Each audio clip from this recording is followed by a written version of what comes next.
Hi, this is a video basically for dpope. I think that's how you say it. I've been reading your post and I thought my story might help or help comfort you, because basically when I'm a very bubbly person, as you might be able to tell, and I talk really fast and I'm really hyperactive.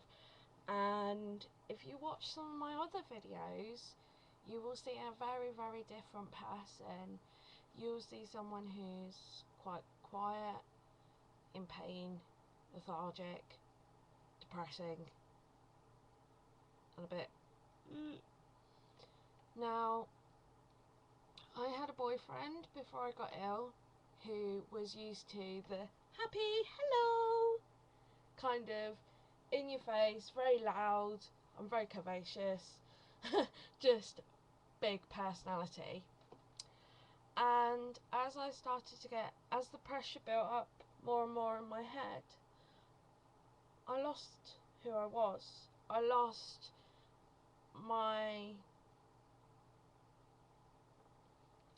myself, and the more my eyes went, the more I couldn't use my computer, the more I couldn't do things, the more depressed I got. Now, I think the one thing hobby-wise that I've kept through all of this is Lego. For me, Lego is the saviour of all saviours. I've always had a bit of a passion for Lego, so and I think it's very much because you can feel it, and you don't have to have your eyes. If your eyes are playing up, you don't need your eyes so much. You can just feel Lego. So that could be something. Go for something that you can feel rather than like hobby-wise. My main hobby is driving and my cars. And basically I got ill, but really ill, last April. By February of this year, my boyfriend walked out on me, saying, "Oh, I just want to be friends," and that he was going to help me through the brain surgery. Because if you can see, I've got a lovely hairdo here. That's actually because they cut open my head. You probably can't see it, it's there. And that's how I got my personality back, because the Diamox didn't work. I couldn't take Topamax because of my mental health issues. So the last option was a shunt. I opted for the more dangerous one, the VP shunt, but this should be able to stay in my head for life if nothing goes wrong. And that was done on the 8th of May, which is something like 6 weeks ago tomorrow. And it has saved my life. And when I mean my life, because when I was ill, and for the last sort of year, I wouldn't say I had a life. I was living, I was alive, but I didn't have a life. Now I have a life. I still have to remember that I'm not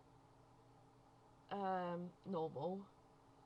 No, that's the wrong word, but I'm not healthy. I still have to remember, no, slow down. You can't do 100 miles an hour. No, you can't do 7 hours straight on the computer. I was trying to type you a message, and that's why when you read on the forum there'll be half a message and then it just cuts off, and hopefully there'll be the link to this video. That's because I'm dyslexic, and if I sat and typed everything I said just now, I'd be on my sofa again, passed out. I still have to have my naps. I'm still on painkillers. I mean, this doesn't hurt. I shouldn't smack it, but I can smack it. I still have mild headaches, but they're nothing I can't cope with. They're not debilitating. I don't get as dizzy. Sometimes I get dizzy, and sometimes I can feel my pressures up, so I just make sure I sit up and I keep my back as straight as possible, and sometimes I'll sit there and I'll rub my little shunt, and I'll just, come on, please work.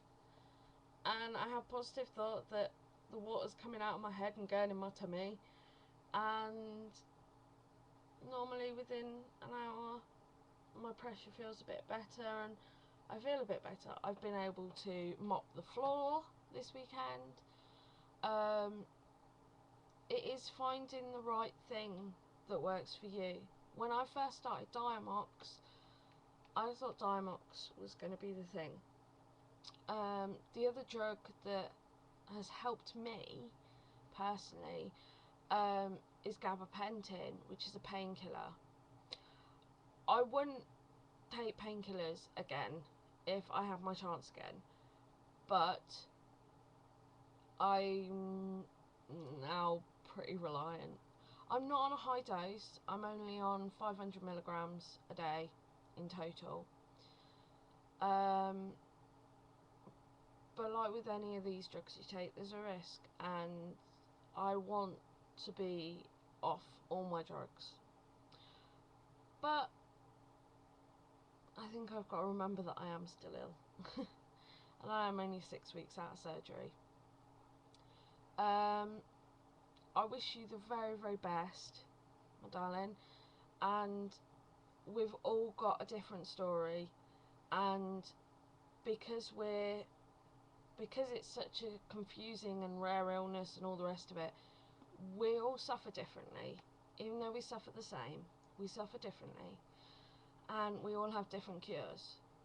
And it's working with your neurologist or ophthalmologist, can't speak, or your surgeon to find the cure for you.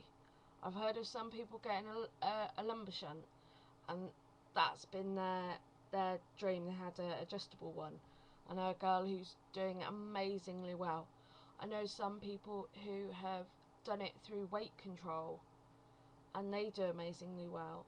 And there's me who's had a VP shunt, and it seems to have given me a quality of life that I can now give back and show you guys or anyone who watches my videos that it can be done. I hope you watch this video, and I hope you find the hope I have. I've also, if it's not, how do I put it, when my fella left me, I had no one where I live, and I took a risk of going to the local Catholic church, even though I'm not highly religious, and I think if the guys at church were to know what I'm really, really, really like and how mad I am, I don't know how accepting they'd be, even though at the sermon on Sunday they were talking that they would accept every lamb and sheep, so, or everybody. They were talking about acceptance and seeds and all the rest of it. Anyway, I'm waffling, which is what I do best. And yeah, so I did kind of, I have put my hope in God, and I have prayed, and I very much have found I have IIH, which amazingly, I mean, I don't think, well, I know I wouldn't be doing this well this week if it wasn't for Heidi, because Heidi kicked my posterior and told me to go get my shunt checked, because we thought I had an infection. Turned out it wasn't an infection, it was just the fact that my settings weren't set, it sounds stupid, weren't set high enough or low enough. Basically there wasn't enough water going through. So I had the settings changed on Friday, and I'm doing really, really well. I mopped the floor yesterday, which I haven't done, which I feel a bit admitting that I haven't mopped my floor. But yeah, I've mopped my floor. I'm going to attack the Hoover today. Yeah, I've talked enough. 10 minutes is too long for you to watch. If you've made it to this point, well done. And I hope that I've given you some hope. And if not, I hope I've made you smile. If not, that silly face should have worked.